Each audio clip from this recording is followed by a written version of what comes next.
As a child, my parents thought I would be a teacher because I would even harness the chickens on the back porch and put the blackboard up, and anything that would sit halfway still, I'd work on teaching it. And my dad had said things like, you better get some of those teaching classes when you're in college. So I did. Ultimately started teaching home economics. So that was my very first teaching role at Athens Tech. And after a couple of years, I wasn't sure I wanted to do that, so I met this gentleman that owned nursing homes.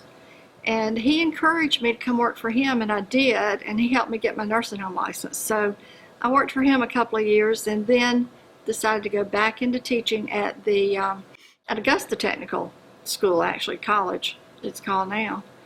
And from there stayed in Richmond County Schools through a career as assistant principal at all levels. I was an elementary principal, middle principal, high school principal at Hepzibah High School, and I worked in the district office with public information and, again, professional learning back then. I had an opportunity to go to the State Department with the superintendent being elected, so I did. I was the director of teacher quality and effectiveness.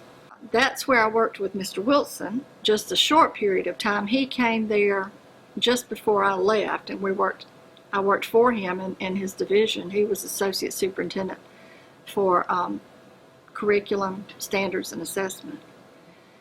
And from there, I had gotten the itch to get back into a school district, so I applied to be superintendent and got the appointment to Oglethorpe County, stayed there. Then Georgia changed some laws, and since I had been retired, they made a rule that people who were retired could no longer work full-time. Back to my original journey at the University of Georgia, I met a girl from here, Annette Moorhead was her name at the time, Annette Buchanan, and Annette and I were very close friends, roommates at Georgia, and remained close friends throughout these last so many years, raising our children and families. So this point in South Carolina is a place my husband had looked at a lot. He thinks it's a good connect between Atlanta and Charlotte, and we have a grown daughter and her husband who live in Boston, so airports were of interest to us. So the location was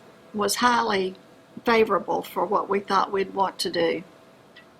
So I applied for the superintendency here in Anderson 5 as when I no longer was superintendent there in 2013. Mr. Wilson and I both were finalists for the superintendent slot. That was a wonderful journey. We talked often, and I was very proud to see him arrive at the job. There's a lot of speculation that we had this plan, but there was no actual plan.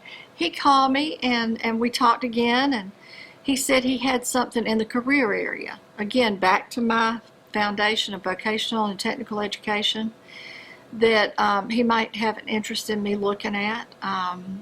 So he hired me as the business and education liaison between the Career Center and the local economy. So that's kind of where I started here, and that was very much of interest and a challenge and a new opportunity to meet a lot of people and to really learn about this area.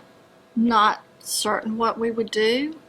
It was a great start, and I'm just very grateful that I seemed to fit in, and he was certainly wonderful to give me that opportunity and to continue to support me as he has. We really like the people, and I guess that's kind of an adage, but the people are truly trusting and honest and supporting. We felt at home when we got here. We didn't ever have that feeling of, oh, well, they're just outsiders, or they're just kind of coming through. We were not given that feeling at all. We were given a feeling of family, fellowship, whether it was church or whether it was working with the economic folks or whether it was simply going to the mall and the movies.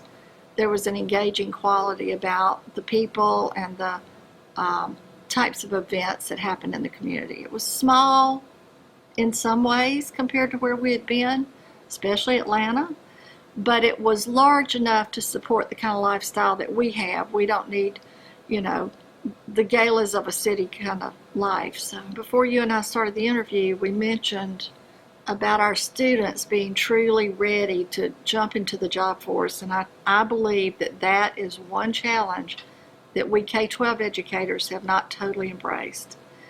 We're very much attuned to sending children through a curriculum that is a very old curriculum. The Carnegie Unit is, been around a whole long time.